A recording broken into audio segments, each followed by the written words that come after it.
Hi, ಎಲ್ಲರಿಗೂ ನಮಸ್ಕಾರ. Peacock dance ನಿನ್ನೆಯಿಂದ ಸಾಕಷ್ಟು ಡಿಸ್ಕಷನ್ ಎಲ್ಲ ಕಡೆ ಆಗ್ತಿದೆ.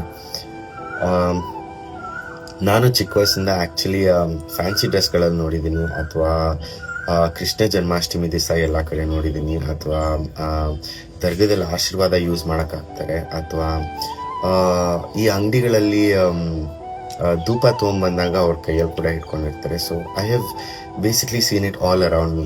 ಸೊ ನಿಮ್ಮಂಗೆ ನಾನು ಈ ಕಾನ್ಸೆಪ್ಟ್ನ ಯೋಚನೆ ಮಾಡಿದಾಗ I was like, let's rent it. Because ನೀವು ಇವಾಗ ನಿಮ್ಮ ಮನೇಲಿ ಯಾರಾದ್ರು ಮಕ್ಕಳಿದ್ರೆ ಅಥವಾ ಎಲ್ಲೇ ಇದ್ರು, ನೀವು ಆ್ಯಕ್ಚುಲಿ ಅದನ್ನ ರೆಂಟ್ ಮಾಡ್ತೀರಾ. ಸೊ ನಾವು ಅದನ್ನ ಫಸ್ಟ್ ಮಾಡಿದ್ದೆ, ಅದು we went to a rental place and ask them that ಇದನ್ನ ಈ ಕೊಲಾಬ್ರೇಷನ್ಗೆ ಕೊಡ್ತೀರಾ. ಬಿಕಾಸ್ ನಾವು ಯಾವುದನ್ನು ಪರ್ಸ್ನಲ್ ಆಗಿ ತೊಗೊಂಬರಲ್ಲ. It is always a collaboration with a lot of teams. One team ಅಲ್ಲ, ಪೇಂಟ್ ಟೀಮ್ ಇರ್ಬೋದು, ಅಥವಾ ಫೆದರ್ಸ್ ಟೀಮ್ ಇರ್ಬೋದು, ಅಥವಾ ಶೂಟಿಂಗ್ ಟೀಮ್ ಇರ್ಬೋದು, ಅಥವಾ